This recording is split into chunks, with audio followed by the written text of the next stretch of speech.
ତମେ ତ ସୂର୍ଯ୍ୟ ମନ୍ଦିର ମାଲିକ, ତୁଳସୀ ମାଲିକ, ସିଂହବାହିନୀ ମାଲିକ ଏକ ଥିଲ। କଣ ହେଲା ତମର? ତମ କାହିଁ ଫାଟିଲା? କଣ ବଦନାମ? ବଦନାମ କଣ? ମୁଁ ଚୋରି କରିଛି ନାରୀ କରିଛି ନା ମୁଁ କରିଛି? ମୋ ଜୀବନ ଚୋରି ନାହିଁ ନାହିଁ। କଣ ବଦନାମ କରିଦେ ମତେ? ତମେ ବଦନାମ କରିଦେଲେ ମାଲିକ। ତମେ ତ ନାଣ୍ଡକୁ ଦେଲ ମାସେ ଭିତରେ ପଇସା, ମାସର ଗୋଟେ ମାସ ହେଲାନି ପୁଣି ପଇସା ମାଗି ନେଇଗଲ। ମୁଁ ଏମିତି କିଳା ପୁରେଇଲ, ମୁଁ ଥାନା ପର୍ଯ୍ୟନ୍ତ ପଇସା ନେଇକି ତମକୁ ଦେଇଦେଇ ବାଧ୍ୟ ହେଇ। ନାଣ୍ଡୁ ମୋ କଥା ଦେଇଛି ନା ନାଣ୍ଡୁ ମୁଁ ଗାଲୁ କହିଦେନି ବୋଲି ମତେ କହିଲେ ଭୁଲ ମାଗ କାଇଁ ଭୁଲ ମାଗିବି? କଣ ଭୁଲ କରିଛି ମୁଁ? ତମେ ତ ବଢିଆ ମାଲିକ। ଏତେ ଖୁସି ହେଇଥିଲି ମୁଁ ନରିପଣ୍ଡା ଯିବା ପାଇଁ ତମ ଅନୁଷ୍ଠାନକୁ। ମୋ ଜୀବନଟା ଧୂଳିସାତ କରିଦେଲ। ତମ ଜୀବନ କଣ ଶାନ୍ତିମୟ ହବ? ଆମର କଳାକାର ସଂଘ ମଜବୁତ ଅଛି। ବାପି ପଣ୍ଡା, ଦଇଦାରୀ ପଣ୍ଡା, ଯେତିକି ପଣ୍ଡା ନୁହଁ ଆଜ୍ଞା ପଣ୍ଡା ରାଜ କରିବେ। ଦେଖନ୍ତୁ ନରିପଣ୍ଡା ବି ସେଥିରେ ଅଛନ୍ତି। ସେ ବଡ ନୁହେଁ କି? ସାଇ ସାପ ବୁଲିଗଲେ ସେ ବଡ ହେଲାନି କି? ଦଇଦାରୀ ପଣ୍ଡା ବାଳୁକୁ ଉପାଡିତେ ତମକୁ 10 ଥର ସମୟ ଲାଗିବ। ସେତିକି ହିସାବର ଗୌର ଦାସ ଭୁଜାଖିଆ ପାଟିଆର। କଣ ସେ ଭୁଜାଖିଆ ପାଟିଆଡ? ବଦଉ ସେ ଧୋତି ପିନ୍ଧିତେ କିଛି ପାଠ କରିପାରିବ? ଆଜ୍ଞା କହିଲେ ତୁ କଣ ଏ କରିଦେବୁ ହଉଛି ପ୍ରସାର ପାଠ ନା ସୁର ପାଠ ନା ଦଇଦାରୀ ପାଠ ପାଠ? ଗୌର ଦାସ କେବଳ ଗାମୁଛା ପିନ୍ଧିଲେ ହିଁ ଯାତ୍ରା କରିପାରିବେ। ଗାମୁଛା ହିରୋ ଆଉ ପ୍ୟାଣ୍ଟ ସାର୍ଟ ହିରୋ ଆକାଶ ମତେ ଫେରେଗଲା। ମୁଁ ଆପଣଙ୍କଠୁ ଜାଣିବାକୁ ଚାହିଁବି ଯେ ସୂର୍ଯ୍ୟ ମନ୍ଦିରର ଷ୍ଟାରକାଷ୍ଟ ବାହାରିଛି ଯୋଉଥିରେ ଆପଣ କମେଡିଆନ ଭାବରେ ଆପଣଙ୍କୁ ନିଆଗଲା। କେମିତି ପ୍ରାଥମିକ ପ୍ରତିକ୍ରିୟା କଣ ରହିବ? ଆଜ୍ଞା ଦେଖନ୍ତୁ ମୁଁ ପ୍ରଥମେ ତୁଳସୀ ଯାଇଥିଲି ପାର୍ଟିକି। ଆଜ୍ଞା 18 ଲକ୍ଷ ଦରମା କରିକି ବାବୁ କହିଲେ 16 ଲକ୍ଷ। ସେ ଖୁସିକି ଯାଇଥିନି। ଯୋଉଦିନ ତୁଳସୀ ଯାଇଥିନି ସେଠି ମିଠା ବାଣ୍ଟିଥିନି। ଯେ ମୁଁ ସ୍ୱପ୍ନ ଛାଡି ତୁଳସୀ ବନି ମୋ ଜୀବନର ଗୋଟେ ବ୍ରାଣ୍ଡ ପାର୍ଟି ଥିଲା। ଜୀବନର ତୁଳସୀ ପଟେ ଯାତ୍ରା ପଟେ ଚାକିରି କରିବି ବୋଲି ମୋର ସ୍ୱପ୍ନ ରହିଗଲା। ଆଉ କିନ୍ତୁ କାଳିଆ ଭିତରେ ମାତ୍ର 3 ଲକ୍ଷ କେତେ ଟଙ୍କା ମୋର ହଉଛି ଓଭରଡ୍ର ଥିଲା ମୋ ଘରେ। ସେତେ ପଇସା ମତେ ନାଣ୍ଡୁ ମୁଁ କହିଥିଲି ରିକ୍ୱେଷ୍ଟ କରିଥିଲି ବାବୁ ମତେ ପଇସା ଦେଲେ ମୁଁ ତାଙ୍କୁ ଫେରେଇ ଦେବି। ସେତିକି ପଇସା ଦେଲେନି ବୋଲି ତେଣୁ ପଇସାଟା କାହା ଭିତରୁ ଧାରିଛି ନା ତାଙ୍କ ପଇସାଟା ସୁଝି ଦେବା ପାଇଁ ଚିନ୍ତା କରୁଛି। ମତେ ଅଣ ପାଟିରେ ଯୋଉ ଜୁଟିଥିଲା ସେଟା ମନେ କରିଛି କାହା ଭିତରୁ ଖାଇବିନି ନା ମୁଁ ଗୋଟେ ଟଙ୍କା ଖାଇବିନି ତା ପଇସା ସୁଝିଦେମି। ଏଇ ପ୍ରଥମ ଲକ୍ଷ୍ୟ। ସେଇ ଆଧାରରେ ଆପଣ ସୂର୍ଯ୍ୟ ମନ୍ଦିର ଠାରୁ ଆଡଭାନ୍ସ ଆଣିଥିଲେ। ଆଉ ତମେ ତ ନାଣ୍ଡକୁ ଦେଲ ମାସେ ଭିତରେ ପଇସା, ମାସର ଗୋଟେ ମାସ ହେଲାନି ପୁଣି ପଇସା ମାଗି ନେଇଗଲ। ମୁଁ ଏମିତି କିଳା ପୁରେଇଲ, ମୁଁ ଥାନା ପର୍ଯ୍ୟନ୍ତ ପଇସା ନେଇକି ତମକୁ ଦେଇଦେଇ ବାଧ୍ୟ ହେଇ। ତମେ ଜମା ଠିକ ରଖିପାରିଲନି। ମାଲି ସବୁ ଠିକ ହେଇଥିଲା, 100 ଟଙ୍କା ମାଲି ଠିକ ହେଇଗଲ। ମୁଁ 25-26 ପାଇଁ ମାଗି ଦେଇଦେନି ପଇସା। ଯୋଉ ମାଲିକ କଥା ପଇସା ମାଗି ନେଇ ତା ପଇସାଟା ସୁଝିଦେବି ନା ମୁଁ। ସେଥିପାଇଁ 26-27 ଆପଣ ଯାଉଛନ୍ତି ସୂର୍ଯ୍ୟ ମନ୍ଦିର? ନିଶ୍ଚିତ। ସିଏ ମନା କରିଦେଲେ ମୁଁ ରଖିବିନି। ମୁଁ ଅନ୍ୟ ପାର୍ଟି ମୋର ବହୁତ ଚୁଟି ଥିଲେ ମୁଁ ଯାଇଥାନ୍ତି। ଯେହେତୁ ତା ପଇସା ମାଲିକ ରଖିଛି ତା ପଟା ସୁଝିଦେବି, କାହିଁ ରଖିବି। ଆଜ୍ଞା ଆଉ ଗୋଟେ କଥା ଜାଣିବାକୁ ଚାହିଁବି ଯେ ଆପଣ ନାଣ୍ଡୁ ବାବୁଙ୍କ ଠାରୁ ଟଙ୍କା ଆଣିଥିଲେ ଯୋଉ ବିବାଦ 25-26 ପାଇଁ ଆପଣ ଯେତେବେଳେ ସୂର୍ଯ୍ୟ ମନ୍ଦିରଠୁ ଟଙ୍କା ଆଣିଲେ ବିବାଦ ବଡ ବିବାଦ ଉପୁଜିଲା ଆପଣଙ୍କୁ ଗୋଟେ ବଦନାମ ମୁଣ୍ଡିବାକୁ ପଡିଲା। କଣ ବଦନାମ କଣ? ମୁଁ ଚୋରି କରିଛି ନାରୀ କରିଛି ନା ମୁଁ କରିଛି? ମୋ ଜୀବନ ଚୋରି ନାହିଁ ନାହିଁ। କଣ ବଦନାମ କରିଦେ ମତେ? ତମେ ବଦନାମ କରିଦେଲେ ମାଲିକ। ତମେ କହୁଥିଲ ନରିପଣ୍ଡା ଆମ କତିରେ ପଇସା ନାହିଁ ଆଉ କୋଉ ମାଲିକ କତିରେ ପଳେଇଲା। କୋଉ ମାଲିକ ପ୍ରମାଣ ଦେଲନି? ଦିଟା ସମସ୍ୟା ଛୁଆ ଥିଲ ତମେ। ସେ କହିଲେ ଆପଣଙ୍କର ଯୋଉ ସୂର୍ଯ୍ୟ ମନ୍ଦିରକୁ ଯୋଉ ଗୋଟେ ଆଶା ନେଇକି ଯାଇଥିଲେ ଯେ ମୁଁ ଗୋଟେ ଭଲ ଗୋଟେ ପାର୍ଟିରେ ଜଏନ କରୁଛି ଆଉ ଭଲ ପରଫରମାନ୍ସ ଦେବି ଆଉ ଏଇ ପାର୍ଟି ଗୋଟେ ନମ୍ବର 1 ପାର୍ଟି, କିନ୍ତୁ ସେ ପାର୍ଟି ଆପଣଙ୍କୁ କଣ ଦେଲା? ତୁଳସୀ ସମ୍ରାଟ ଗୋଟେ ସମ୍ରାଟ ପାର୍ଟି। କେତେ ମୁଁ ସମ୍ରାଟ ପାଇଁ ଇଚ୍ଛା କରିଥିନି। ନାଣ୍ଡକୁ ନିରଳାକୁ ପଚାରିବେ ନରିପଣ୍ଡା କେମିତି କହୁଛି ତମକୁ ତ କେତେ ଟେକିକି କହୁଛି। ମୁଁ ନାଣ୍ଡକୁ ଆଜି ବି ସଲାମ କରୁଛି। ବାବୁ ତମ ମୁଣ୍ଡରେ କଣ ଭର ମାରୁଛି? କେତେବେଳେ କଣ ପାଇଁ ଭର ମାରୁଛି? ତମେ ଗୋଟେ କଥା କହିଲ 10 ଲକ୍ଷ ନରିପଣ୍ଡାର ଝିଅ ବାହା ହେଇଥିଲା, ଏ ଲୋନ ଅଛି ସୁଝିଦେମି, କାଳିଆରୁ କେତେ ସୁଝିଦେମି, ମୁଁ ସବୁ ଠିକିବିନି। ତମେ କଣ ପାଇଁ ଗୋଟେ ମୁଣ୍ଡରେ ଭର ଅଛି ତମର? ମୁଁ କିଛି ବୁଝିପାରୁନି। ତମେ ତ ବଢିଆ ମାଲିକ। ଏତେ ଖୁସି ହେଇଥିଲି ମୁଁ ନରିପଣ୍ଡା ଯିବା ପାଇଁ ତମ ଅନୁଷ୍ଠାନକୁ। ମୋ ଜୀବନଟା ଧୂଳିସାତ କରିଦେଲ। ତମ ଜୀବନ କଣ ଶାନ୍ତିମୟ ହବ? ନିଜକୁ ଚିନ୍ତା କରୁଛ ନିରୋଳାରେ। ନରିପଣ୍ଡା କଣ କହିଛନ୍ତି କଣ କହିନି? ନରିପଣ୍ଡା କୋଉ ବାଟରେ ପଇସା, କୋଉ କାଳିଆକୁ କିଏ ପଇସା ଦେଲା? କୋଉ କାଳିଆ ପଇସା ଦେଲା ମତେ? କିଏ ଦେଇଥିଲା ମତେ ପଇସା? କିଏ ଦେଇଥିଲା ମତେ ପଇସା? ଗୋଟେ କୁହାଗଲା ଯେ ଆପଣ ଟଙ୍କା ଲୋଭରେ ସୂର୍ଯ୍ୟ ମନ୍ଦିର ପଳଉଛନ୍ତି, ତୁଳସୀ କିଏ ଛାଡିକି। କହିବ? କାହାର ତା ବାର୍ତ୍ତା ଭଳିଆ ଆମେ ଅଛୁ? କିଏ କହିବ? କହିଲେ ଯେ ନାଇଁ ଅଧିକ ଟଙ୍କା ଲୋଭରେ ନାଇଁ ମୁଁ କେବଳ ତୁଳସୀର ମୋର ଭାଗ୍ୟର ହଉଛି ମୋର ବିବରଣଟା ମୁଁ ଯାଇପାରିନି ବନ୍ଧୁ। ଆଜ୍ଞା ଆଉ ମୋ ଭାଗ୍ୟର ତୁଳସୀ ନାହିଁ। ଜନ୍ମ ଜୀବନ ଯୌବନ ମୋ ଭାଗ୍ୟରେ ତ ନାହିଁ। ଆଉ ମୁଁ କେତେ ଖୁସି ହେଲେ କଣ ହବ? କେବେ ମୁଁ ଦାଣ୍ଡକୁ ପାଖକୁ ଯାଇପାରିବିନି। ମୋର ଏଇଟା ଗୋଟେ ଶକ୍ତି ପଡ଼ିଗଲା। ଯଦି ମୁଁ ଯାଇଥିଲି ନା ମୁଁ ଓଡ଼ିଶା ହଲଚଲ କରିଥାନ୍ତି। ଆପଣ ତୁଳସୀରେ ଯଦି ଯାତ୍ରା କରିଥାନ୍ତେ ନିଶ୍ଚିତ ଅନ୍ଧାର କରିଥାନ୍ତି ତାଙ୍କୁ। ଆଜ୍ଞା ଗୋଟେ ଗୋଟେ ଗୋଟେ ଗୋଟେ ଗୋଟେ ଗୋଟେ ଟଙ୍କା ଲେନଦେଣକୁ ନେଇକି ଆପଣ ଗୋଟେ ଅତ୍ୟାଚାରର ଶିକାର ହେଲେ ସେ ସମୟରେ। ହଁ କିଛି ଲୋକ କଳା କରୁଛନ୍ତି, ଯୋଡା କରୁଛନ୍ତି ଫସିବେନି। 2 ବର୍ଷ 3 ବର୍ଷ 1 ବର୍ଷ ଭିତରେ ସେଟା ଡ୍ୟାମେଜ ହେଇଯିବେନି। ତମେ ଦଇତାରେ ପଣ୍ଡା ନୁହେଁ ଯେ ତମେ ଦଇତାରେ ପଣ୍ଡା କି ତମେ ହଉଛି ମନ୍ଦିରାସ ନୁହଁ। ଦଇତାରେ ପଣ୍ଡା ମନ୍ଦିରାସ ଇଏ ତ ସଞ୍ଜବେଳ ସଞ୍ଜବେଳ ପାଖ ଆସିବନି। ଆପଣଙ୍କ ବିରୁଦ୍ଧରେ ଗୋଟେ ଆଜ୍ଞା ଷଡଯନ୍ତ୍ର ହେଲା କି 25-26 ପାଇଁ? ନା କି ମୁଁ କଣ 1 କିଲୋମିଟର ରହିନି? 1 କିଲୋମିଟର ନ ରହିନି ତମେ ମାଲିକ ଡାକିଲା କାହିଁକି ମତେ? ସୂର୍ଯ୍ୟ ମନ୍ଦିର ମାଲିକ କିଏ କହୁଥିଲା ମତେ ଡାକିବା ପାଇଁ? କିଏ କହୁଥିଲା?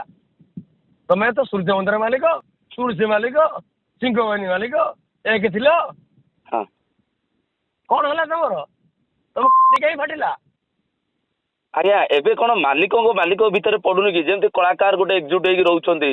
ଆମର କଳାକାର ସଂଘ ମଜବୁତ ଅଛି। ବାପି ପଣ୍ଡା, ଦଇତାରୀ ପଣ୍ଡା, ଯେତିକି ପଣ୍ଡା ନୁହଁ ଆଜ୍ଞା ପଣ୍ଡା ରାଜ କରିବେ। ଦେଖନ୍ତୁ ନରିପଣ୍ଡା ବି ସେଥିରେ ଅଛନ୍ତି। ଆଗେ କହୁନଥିଲି କିଛି ବାଧ୍ୟ ହଉଛି। ଆଜ୍ଞା ଯାତ୍ରା ଇଣ୍ଡଷ୍ଟ୍ରିରେ ପଣ୍ଡା ରାଜ କରିବେ। ପଣ୍ଡା ଫ୍ୟାମିଲି ରାଜ କରିବେ। କ୍ଷତ୍ରିୟ କ୍ଷତ୍ରିୟ ବ୍ରାହ୍ମଣ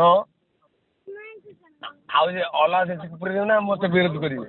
କିନ୍ତୁ ବ୍ରାହ୍ମଣ ରାଜ କରିବେ ସଂସ୍କାର ଇଏ ଗାନ୍ଧାରୀ ବିଦ୍ୟା। ନାଣ୍ଡୁ ମୋ କଥା କହିଦେଇଛି ନା ନାଣ୍ଡୁ ମୁଁ ଗାଣ୍ଡୁ କହିଦେନି ବୋଲି ମତେ କହିଲେ ଭୁଲ ମାଗ କାହିଁ ଭୁଲ ମାଗିବି? କଣ ଭୁଲ କରୁଛି ମୁଁ? ଆମେ କଣ ନାଣ୍ଡୁକୁ ଗାଣ୍ଡୁ କହିଦେଲେ ବୋଲି ଭୁଲ ମାଗିବାକୁ ପଡିବ? ଆଉ ବାବୁ ଭଗବାନ ମାଲିକ ଯଦି କହିବ ତୁ ଏଠି 4ଟା ଗୋଡ଼ ଏଠି ଆଠେଇବୁ ନହେଲେ ଚାକିରି ନାହିଁ କାଲି ସକାଳେ ଏଇଟା ଡିକ୍ଲେୟାର କରିବନି। ମୁଁ କହିଦଉଛି। ଆଜ୍ଞା ବର୍ତ୍ତମାନ ତୁଳସୀର ଯିଏ ଖଳନାୟକ ଆଉ ଜଣେ ହିରୋଇନ ସାଇ ଆଉ ପାୟଲଙ୍କର ଷ୍ଟାରକାଷ୍ଟରେ ବାହାରିଛି ସୂର୍ଯ୍ୟ ମନ୍ଦିରରେ। ବର୍ତ୍ତମାନ ସିଏ ଯିବେ ସୂର୍ଯ୍ୟ ମନ୍ଦିର, ସେଠି ଆପଣଙ୍କ ସହିତ ଆକ୍ଟିଂ କରିବେ। ଏ ନାଣ୍ଡୁ ବାବୁ ରାଗିବେନି? ଶ୍ରୀମନ୍ଦିର ମୋର କାନା ଟେକି ଆପଣଙ୍କର କାନା ଟେକି। ଆଜ୍ଞା ବର୍ତ୍ତମାନ ଆପଣ ଯେତେବେଳେ ଷ୍ଟାରକାଷ୍ଟରେ ଆପଣଙ୍କର ଫଟୋ ଆସିଲାଣି, ଆପଣ ନାଣ୍ଡୁ ବାବୁଙ୍କ ସହିତ କଥା ହେଇନାହାନ୍ତି କି?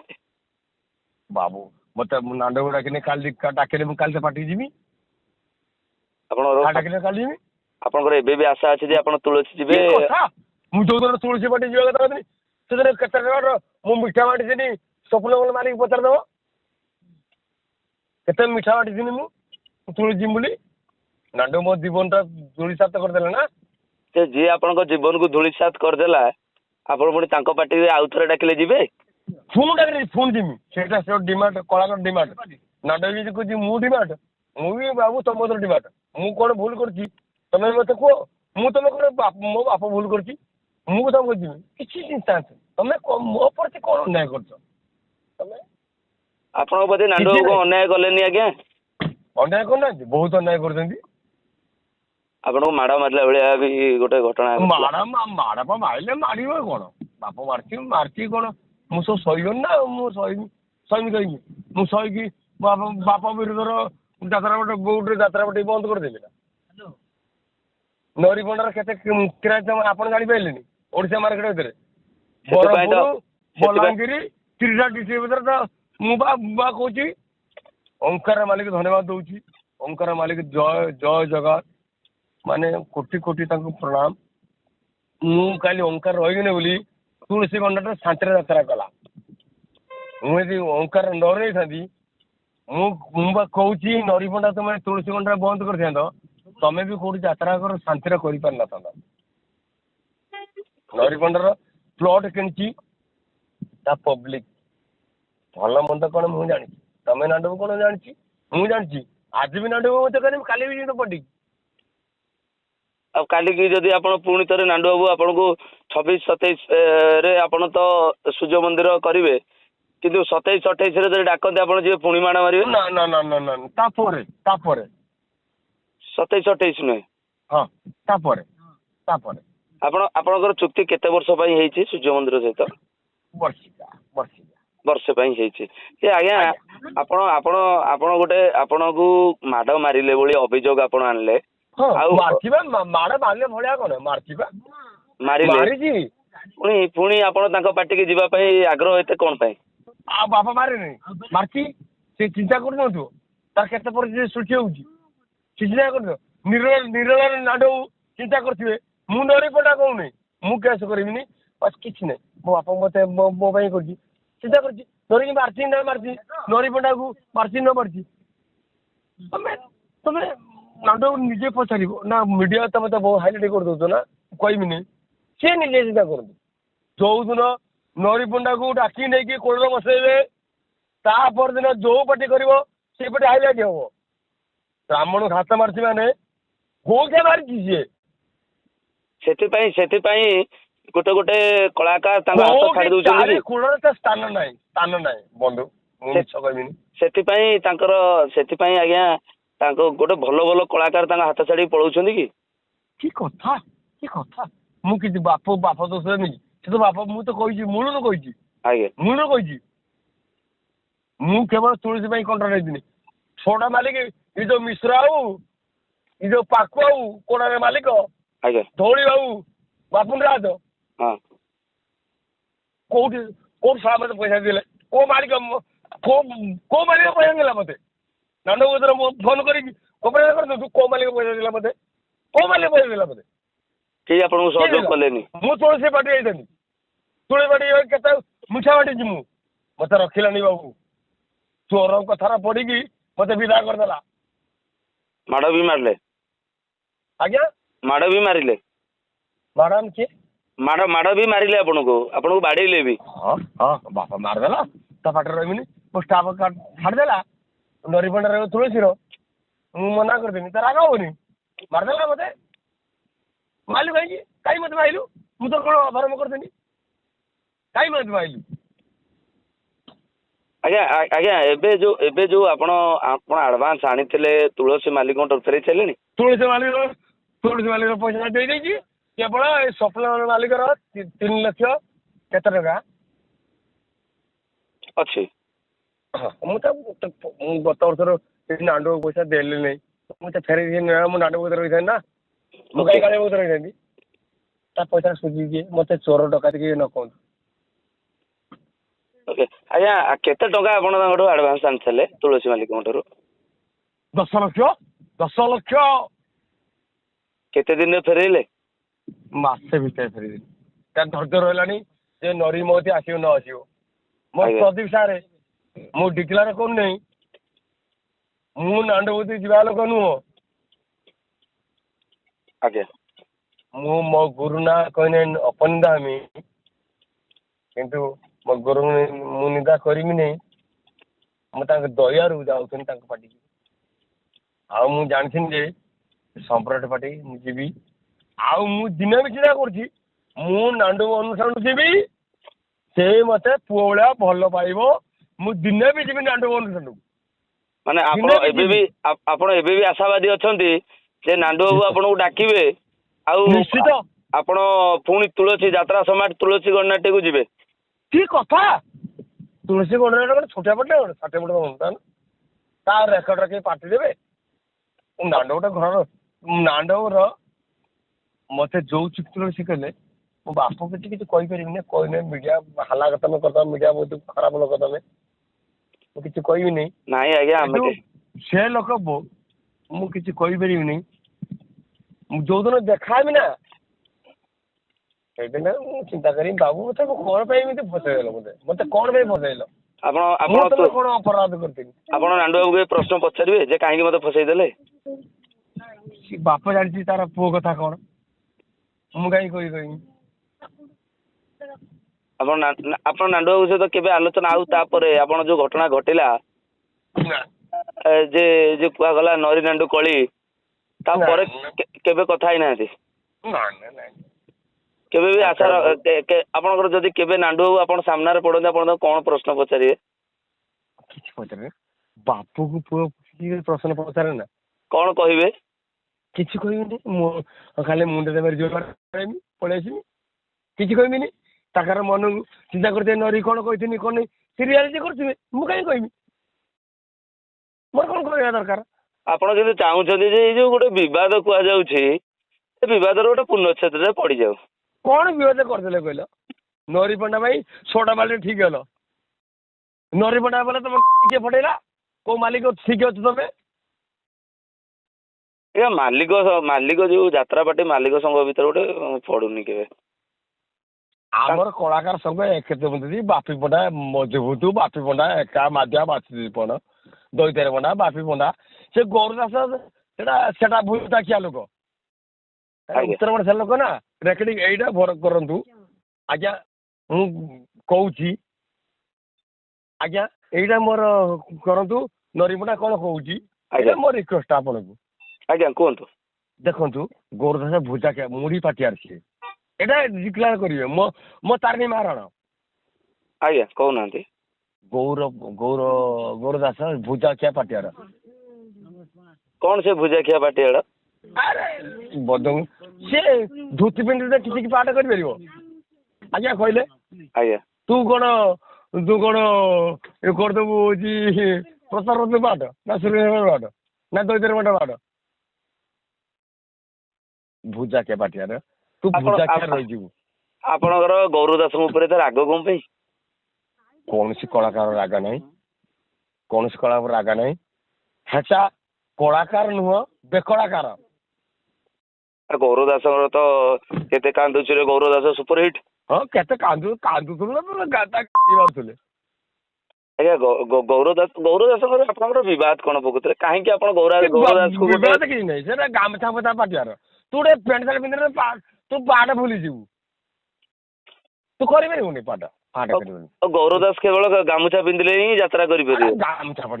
ଗାମୁଛା ହିରୋ ଆଉ ପ୍ୟାଣ୍ଟ ସାର୍ଟ ହିରୋ ଆକାଶ ମାତ ଫେର ନା ବନ୍ଧୁ କାହିଁ ମୋ କେସରେ ମତେ ହଉଛି ବାପି ପଣ୍ଡା ଦୈତରେ ବାବା ତୁ ଘରେ ତୋପରେ କିଛି ଆଟେ ହେଇନି ତୁ ନିଜେ ବଞ୍ଚ କଳାକାର ବଞ୍ଚା ଛୁଟି ବଞ୍ଚା ତୁ ଖାଇ ଭାବୁଛୁ ମୁଡ଼ିଖିଆ ପାଟିଆର ଆଜ୍ଞା ଗୌରଦାସ କଣ ଗୋଟେ କଳାକାର ନୁହନ୍ତି? ମୋ ଖାତାର ଲିଷ୍ଟ ନାହିଁ ସିଏ କାହିଁକି କରିବେ ଆପଣ କାହିଁକି ଗୌରଦାସକୁ ଲିଷ୍ଟରେ ଆଣୁନାହାନ୍ତି? ମୋ ଖାତା ଲିଷ୍ଟରେ ମୋ ଖାତାରେ ହଉଛି ସେ ସୁରେଶ ପଣ୍ଡା ଆଜି ଦୈତରେ ପଣ୍ଡା ପ୍ରତାପ ରାଉତ ଆଜ୍ଞା ତା ପଛକୁ କେତେ ଧାଡି ପରେ ଆସିବ ତୁ ଭାବୁଛୁ କି ଇଏ ହଉଛି ଆମ ହାକୃଷ୍ଣ ଜୀବ ଦେଇଦେଲା ବୋଲି ତୁ ଚାନ୍ସ ପାଇଗଲୁ ତାପରେ ତୋର ଶିବାନୀ ବିଦା କରିଦେଲା ତୁ କଳେ ସେମାନେ ରହିପାରିଲୁନି। ଏବେ ତ ଶିବାନୀ ଛାଡୁଛନ୍ତି ସେମାନେ ବିଶ୍ୱ ଦରବାରରେ ସବୁ ପାଟି ଛାଡ଼ିଦେବ ସେ କୋଉ ପାଟି ରହିବ ତା କି ପାଟି ରଖିବ ଛଡ଼ା ଆଜ୍ଞା ଗୌରଦାସ ଏବେ ବିଶ୍ୱ ଦରବାରରେ ଲିଡ୍ ରୋଲ୍ କରିବେ। ସବୁ ବିଶ୍ୱର ତାଡ଼ି ପକେଇବ ସବୁ ଆଉ ତାଡ଼ି ପକେଇବ ଦେଖିବା ଦେଖିଆ ଆର ବର୍ଷ କେମିତି ବିଶ୍ୱର ଗୌରଦାସ ହାଇଲାଇଟ୍ କରିଦେବ ମୁଁ ଦେଖିବୁ ମୁଁ ତ କଣ ଯାତ୍ରା ପାଟରେ ଅଛି ମରିବ ନା ଆମେ ଯାଇଦେବି ତେଣୁ ଦେଖିବା କଣ କରିବ ମୁଁ କହୁଛି ଧୋତି ପିନ୍ଧା ପାଟିଆରକୁ ତମେ ପ୍ୟାଣ୍ଟ ପିନ୍ଧି ଛାଡ଼ିଦେବ ଦେଖିବା ପ୍ୟାଣ୍ଟ ପିନ୍ଧିକି ପାଠ କରିଦବ ଧୋତି ଗଣ୍ଡାଉଥିବ ବା କଥା କୋଉଠି ହୋଇଥିଲା ସେ କଥା ପଟିଆରି ଗୌରବ ଦାସକୁ ଆପଣ 10 ରୁ କେତେ ମାର୍କ ଦେବେ? ଟୋଟାଲ 0 3 4 ମୋ ହିସାବର। କାଇଁ ସିଏ ତ ଆଜ୍ଞା ଷ୍ଟାରକାଷ୍ଟ ଖଣ୍ଡଗିରିରେ ତାଙ୍କର ବଡ ବଡ ପୋଷ୍ଟର। ହଁ ପିଉ ସେ ବଡ ନୁହେଁ କି ସାଇ ସାପ ବୁଲିଗଲେ ସେ ବଡ ହେଲାନି କି? ଆଜ୍ଞା ଦଇତରେ ଗଣ୍ଡରେ ବାଳିକୁ ଉପାଡିଦେ ତମକୁ 10 ଥର ସମୟ ଲାଗିବ ସେତିକି ହିସାବର। ଆପଣଙ୍କ ମତରେ ତାହେଲେ ଗୌରବ ଦାସ ଗୋଟେ କଳାକାର ନୁହନ୍ତି? କଳାକାର ତ ଆଜି ପ୍ୟାଣ୍ଟ ସାର୍ଟ ପିନ୍ଧେ କାଲି କଳାକାର ନୁହନ୍ତି। ମୁଁ କାହିଁ ମନା କରିବି ମୋ ହିସାବ ନୁହଁ। ସେ ଖାଲି କାନ୍ଧରେ ବନ୍ଧୁକ ଫୁଟେଇ ଚାଲିଛି ତାରି କିଛି ନାହିଁ। ଗୋଟେ ପ୍ୟାଣ୍ଟ ସାର୍ଟ ଭିତରେ ପାଠ କରିପାରିବନି ସିଏ କଣ କରିବ ସିଏ? ଆଜ୍ଞା ଆଜ୍ଞା ମୁଁ ଜାଣିବାକୁ ଚାହୁଁଛୁ ଯେ ଯଦି ଆପଣଙ୍କ ସାମ୍ନାରେ ଗୌରବ ଦାସ କେବେ ଆସନ୍ତି ହଁ ଆପଣ ତାଙ୍କୁ କଣ କହିବେ? କହିବେ ତମେ ଫାଦର କର ବଞ୍ଚିଯିବ ଯାତ୍ରା ଜଗତ ଭିତରେ। ଫାଦର ରୋଲ କର। ହଁ ବଞ୍ଚିଯିବ। ଫାଦର ତ କରିପାରିଲାନି ଯାଇଥିଲା ସିରିଏଲ ପାଇଁ ବଞ୍ଚିବ କିନ୍ତୁ ତମେ ଯେଥିର ଅନୁଷ୍ଠାନ ପାଇଁ ଚିନ୍ତା କର ଯାତ୍ରା ଜଗତ ପାଇଁ ଚିନ୍ତା କର କେମିତି ଆଗକୁ ବଢିବ। ତମେ ଯୋଉ ହିରୋ ଦେଖଉନ ନା ମୁଣ୍ଡ ଲୁଣା ଖାଇଗଲାଣି। ଆଜ୍ଞା ମୁଣ୍ଡ ଲୁଣା ଖାଇଲା ଉପରେ ନାହିଁ ଛପର ପକେଇ ଦଉଛି। ଆଜ୍ଞା ଗୌରବ ଦାସର କଣ କେଶ ନାହିଁ? ତମେ କେତୁରା କେଶ ତମେ ଗଣି ଦଉନ 30-40ଟା ମୁଣ୍ଡ ନଥିବ ତାର ବାଳ ନଥିବ ତାର। ଏଇଟା ଏମିତି କେତେଟା ଯାତ୍ରା ଭାଷ କରିଦେଲେଣି। ଆପଣଙ୍କୁ ଲାଗୁଛି କି ଯାତ୍ରା ପାର୍ଟିରେ ଯୋଉ ଏଇ ମାନେ ରହିବା ଦ୍ଵାରା ଯାତ୍ରା ଆବଦ୍ଧ ହଉଛି। ତମେ ଚିନ୍ତା କର ତମେ ହବ ଯେମିତି ପ୍ରତାପ ରାଉତ ଭଳିଆ ଚିନ୍ତା କର। ମୁଁ କାହା କଥା କହୁନି। ଗୌରବ ଦାସ କଣ ପ୍ରତାପ ରାଉତଙ୍କ ସମକକ୍ଷ ନୁହନ୍ତି? କେବେ ନୁହଁ। ପ୍ରତାପ ଗୋଟେ ଡାଇଲଗ ଗୌରବ ଦାସ ହଜିବ। ଗୋଟେ ଡାଇଲଗ ପ୍ରତାପ ରାଉତ ଗୋଟେ ଡାଇଲଗ ମୁଁ ଯେତିକି ଜାଣିଛି ମୁଁ 30 ଥର ଯାତ୍ରା ପାର୍ଟି କରିନି ନା ବହୁତ ହିରୋ ହିରୋଇନ ମୁଁ ମିଶିଛି। ତୁ ପ୍ରତାପ ରାଉତକୁ ଚିନ୍ତା କର ତାପରେ ଚିନ୍ତା କରିବୁ ମୁଁ କୋଉ ଗ୍ରେଡର ଆର୍ଟିଷ୍ଟ କେତେ କାନିର ଗୌରବ ଦାସ କଣ ଗୌରବ ଦାସ କେତେ ଦୋଷ ତୁ ମାଲିକକୁ ଧମକି ଦେଇ ତୋ ନାଟକ କରିଦଉଛୁ। ଆପଣଙ୍କୁ କଣ ଲାଗୁଛି ଶିବାନୀ ମାଲିକଙ୍କୁ ଧମକେଇକି ଗୌରବ ଦାସ ତାଙ୍କ ନାଁରେ ନାଟକ ଶିବାନୀ କେତେ ରଖିଲାନି କାହିଁ ରଖିଲାନି କଣ ତୁ କରିବୁ? ଶିବାନୀ ରଖି ଶିବାନୀ ଗୋଟେ ବ୍ରାଣ୍ଡ ଅନୁଷ୍ଠାନ ନା ତୋ ପାଇଁ କଣ ପଇସା ରୋଜଗାର କରୁଛି? ଦେଇପାରିଲୁନି ବେପାର ତୁ କଣ ବିଶ୍ୱ ଦେଇପାରିବୁ? ବିଶ୍ୱ ତୋତେ ତମେ ବିଦା କରିଦବ। ମୁଁ ଚ୍ୟାଲେଞ୍ଜ ଦେଇ କହୁଛି କଳା ନାହିଁ। ଠିକ ଅଛି ଆଜ୍ଞା ଧନ୍ୟବାଦ। ମୁଁ ଭଲ କହିନେବି ଖରାପ ଠିକ ଅଛି ଆଜ୍ଞା ଧନ୍ୟବାଦ ଆଜ୍ଞା। କୋଉଟା ଖରାପ କହିନି ବନ୍ଧୁ।